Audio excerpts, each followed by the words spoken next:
Of Kate, who returns home to an empty house after a year of traveling overseas, and she has no idea where her family is. And the story unfolds as she picks up clues around the house, and the storytelling happens through the artifacts that she picks up.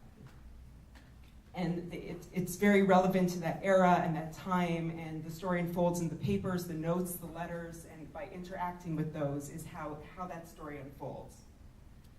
So based on those three examples, these are our storytelling principles. Bring your audience into the story, provide meaning to the space that you're in, and let people try things. Now let's apply them to VR.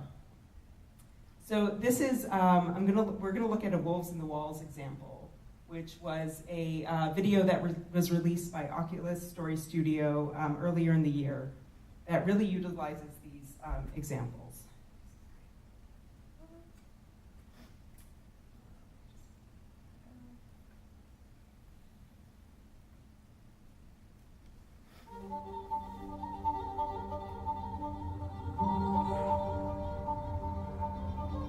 You heard it too. You do, don't you? Hello?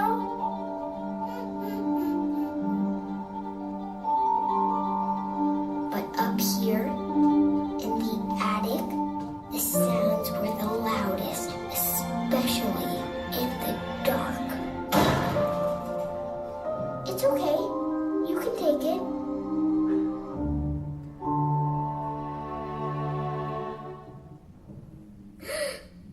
There are wolves in the walls.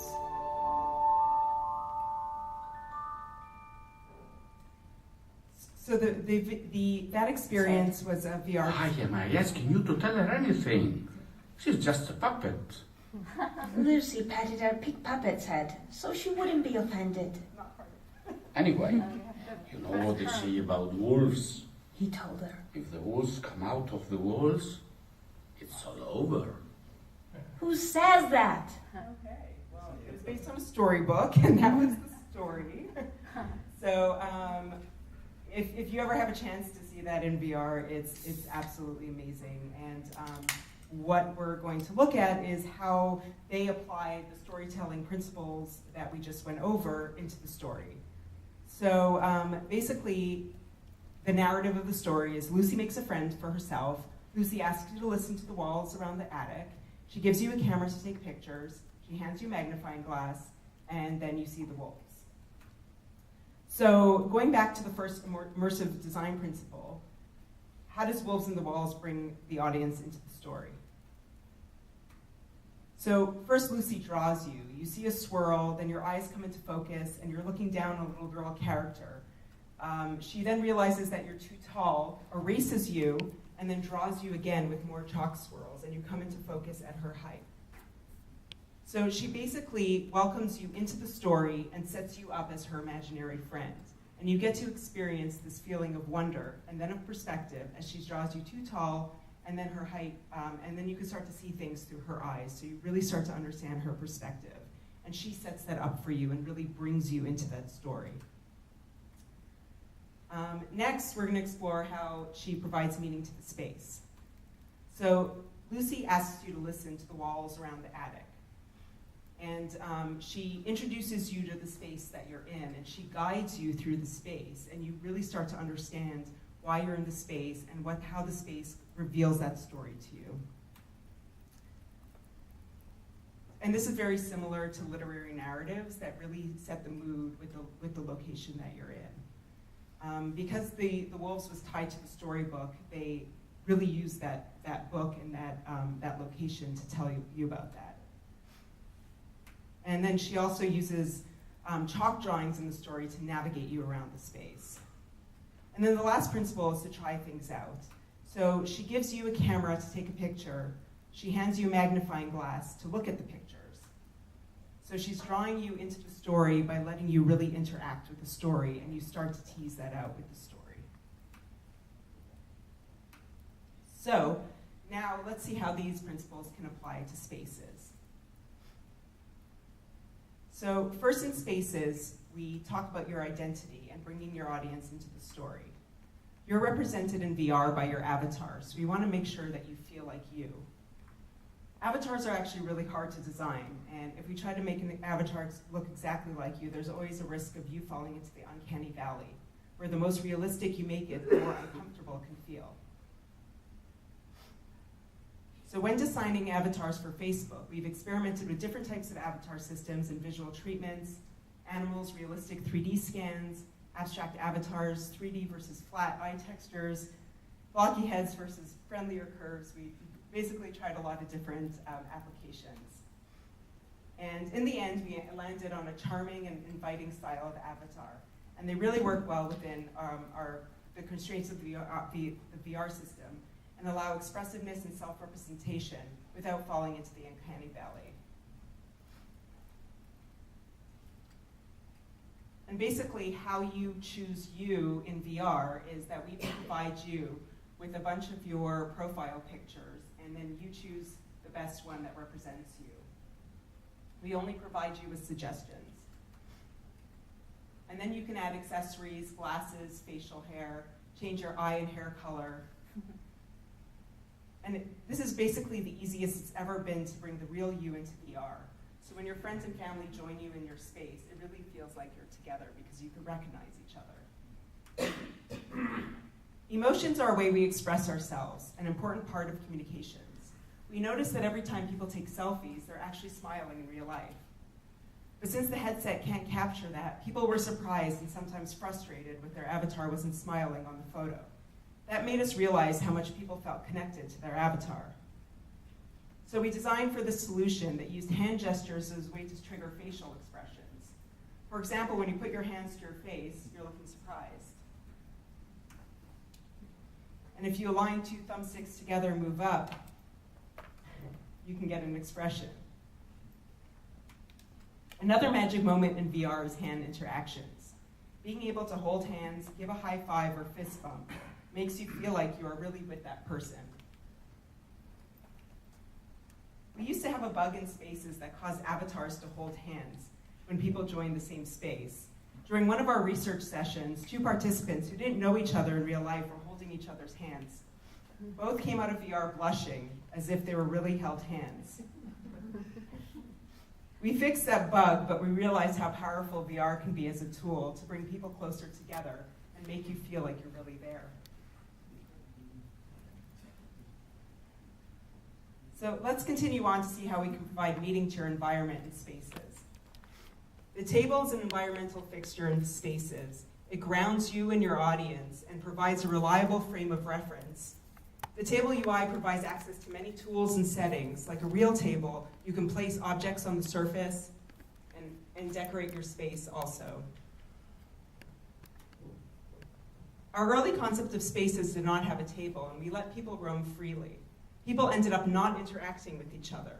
So the table really brought people together, and people always have something to congregate around and meet up. It's kind of like a bonfire. It's like a table. Everyone kind of huddles around it.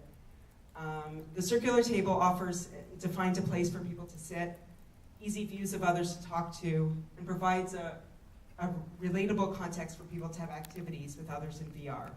The table ended up being one of our most important user-face elements in Spaces. In Spaces, you're capable of searching your Facebook feed for 2D and 360 videos. You can really access your own media from your friends as well as publicly posted content. Pictures and videos provide detail to your space and could help as a storytelling tool. Your 360 content could act as your set and backdrop in Spaces. It can be a photo or video. And when you put up the 360 video, it surrounds you in the space in a way that's more immersive than looking at a flat photo. This place is visible in all directions. Viewing your 360 content is easy. You just put in the display center in the middle of the table. And then you change your background. It's like the equivalent of traveling to a new location. You can use any 360 photo or video available on Facebook. This means you might be able to revisit a high school reunion, visit Egypt for the first time, or watch an event or concert without really being there. And lastly, you can let people try things out. Our marker looks like a marker and behaves like a marker, so people know immediately how to draw. When people encounter something extra magic, like this hand-drawn flower, that's now a real object, you can put it in your hair and it feels like you have a real superpower. You can simply hold the objects close to your hair and they stick. You can also take a photo and cut it out a shape from it. This is a very accessible way to create useful objects. We created this to address the idea that everyone's not an artist and you can really create your own assets when you're in there. You just grab a photo, you go to your wrist, you can cut it and then attach objects together.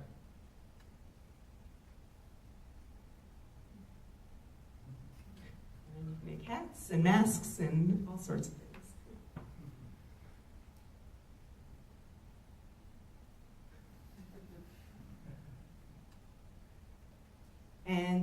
And you could even bring friends that don't have VR headset in just through Messenger. So you could have a conversation with them, you can video call people, and you can also invite special guests into spaces as well. And then you can also go live from the Facebook mobile app. So you can go live to Facebook's from Facebook Spaces and have a live feed on your page. So you could broadcast what you're doing in Spaces as well. Testing 1, 2, 3, 4, 5. We're live from Spaces. I'm really moving and I'm really talking and this is me. And I have a pizza in my hand. I got full Donatella going on. What you're hearing right now is a virtual accent. This is a horrible star. The world's worst star. See these glasses? Whoosh. I got a selfie stick. Oh my God.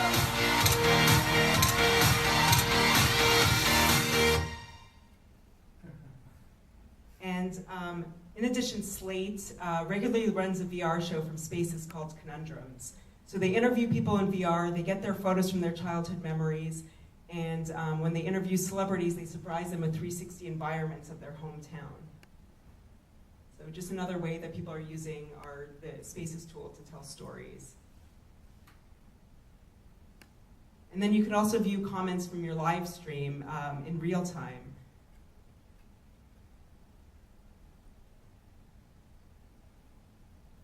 So that's basically the storytelling principles. We've talked about how to bring your audience into the story through avatars, provide meaning to the space through environment and 360 content, and let people try things out by using the features available in Facebook Spaces. I hope that you guys could use this and try to figure it out and how to use it for your learning strategies. And yeah, so it's all about tapping into our natural interactions and creating interesting stories. I hope you found this helpful and you can apply it to your work. Thank you.